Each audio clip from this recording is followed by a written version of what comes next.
ልጁን ፈለጋ ከሆነ የመጣው አብራም ተረጋጋ። ቅድሚያ ነው የምታወራው ነው ማለት አይደለም። ተረጋጋ ሰማኝ ያለው አንተ ኤፍሬም ውጣ በቃ አይደብርም።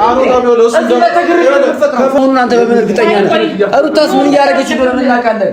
እያስደፈርሽኝ ያለው ምናምን ትላለህ። በሴት ተደብቀ ወይ ለምንድን ነው ሰራት ማያስ ማውራት እኮ ምንም እኮ አይደለም። ማውራት የሰማሽኝ ነው ይኸውልሽ ልጅ ፈልጌ ነው የመጣሁት። ስለዚህ ልጁ የሩታ ልጅ ያለው እናንተ ጋር ነው። ልጁን መልስ ወደ እናቱ ልጁን መልስ። አንተ ብትሆኚ ማን ነው አራስኮን የወሰድሽው? ደም ከሚፈስ ይዘውጣ ነገርማይ ቆይ አታስፈራ። ካንተ በላይ እሱ ያሳስባል። ማሰብ ትችላለህ። አንድ ነገር ማሰብ ትችላለህ። ልጁ ጠፍቶ ቢሆን ኖሮ ልጁ ዳር ይሰማኛል። ይዘህ ውጣ ያለ ደግሞ ማን ነው እሱ? ይዘህ ውጣ ስላለ የሆነ ነገር ምናምን አልወጣም። በመጀመሪያ ደረጃ ማሰብ ትችላለህ። አንተ ማሰብ ትችላለህ። ልጁ የሩታ ብቻ አይደለም የሱም ጭምር ነው። የኤፍሬምና የሩታ ፍላጎት የገባው ሰው ብቻ ላይክ ያርግ። የኤፍሬምና የሩታ ፍላጎት፣ ምክንያቱም የእነሱ ፍላጎት ልጅ አይደለም። ልጁ የት እንዳለ ይታወቃል። ልጁ ሲጀምር አልጠፋም። ማን እንደወሰደውም ማጋም እንደሆነ ይታወቃል። የእነሱ ፍላጎት በቃ ይኸው ልክ አብርሃም ከሄርሜላ ጋር መሆን ከጀመረበት ቀን ጀምሮ ሩታ ጀመረች፣ ኤፍሬም ገባ። ፍላጎታቸው ግልጽ ነው። ሁለታቸው አብረው እንዳይሆኑ ብቻ መበጥበጥ ነው የሚፈልጉት እንጂ እውነት ልጅ ጠፍቶ አይደለም። የልጅ ፍላጎት አይደለም። ምንም አይመለከተውም። ኤፍሬም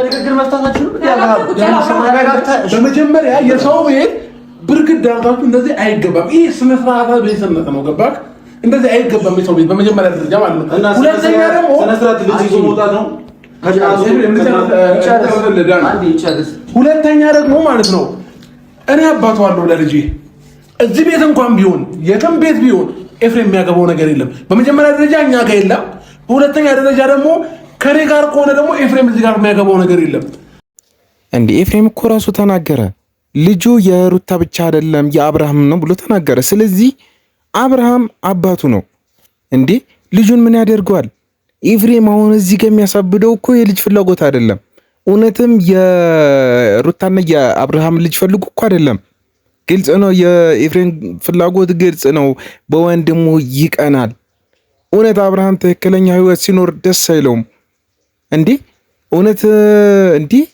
ይሄ እኮ ይሄ ላይ ፍቁ በቃ አትድረሱብኝ አልደርስባችሁም ብላ እኮ የወጣችው ነገር ነው ሩታ ማለት ነው። አሁን አብርሃም መጥቶ እዚህ ጋር ልጅ ፍለጋ ለምን ያስመስላል? በቃ ይኸውልህ መያዝ ያለበት ነገር መጠየቅ ያለብህ ነገር በህግ ከሆነ ጠይቅ። አሁን ሰው ቢገጥ እየበጠበጥክን ያለው አንተ ልበጥበጥ አይመለከትህም። እሱ ልበጥበጥ አይመለከትህም። በኋላችሁ ግጭት መፈጠር የለበትም። ከዚህ በላይ ለምን ትጣላለህ? ከወንድም ጋር ገባህ አይደለ? አንተ አጎት ነህ እንጂ አባት እኮ አይደለም። አባት ነው፣ ብዙ ነገር ያሳስበዋል። ገባህ?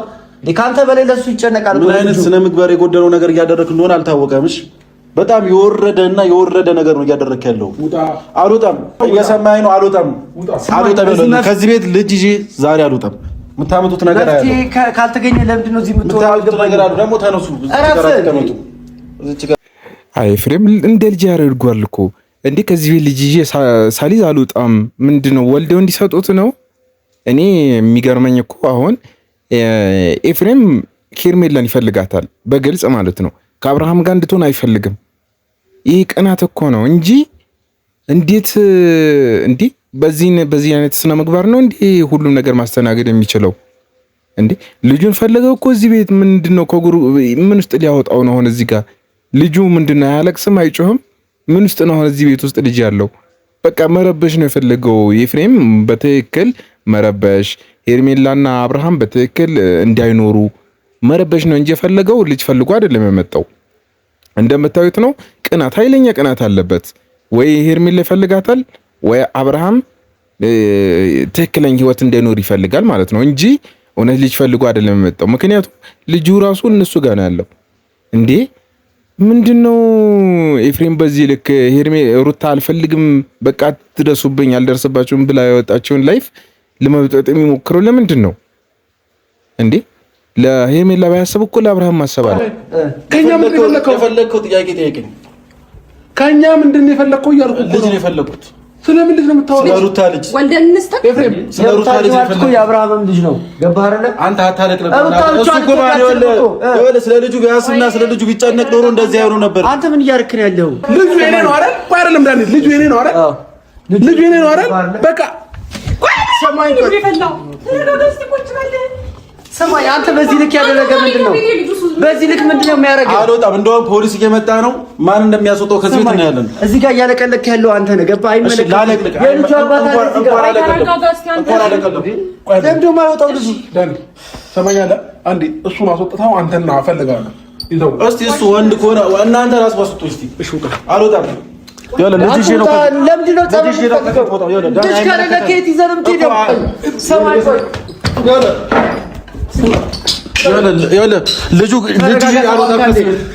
ልጅ ከሌለ ከየት ነው ይዘህ የምትወጣው? ፖሊስ መጥቶ ከዚህ ቤት ጎትቶ ያስወጣል።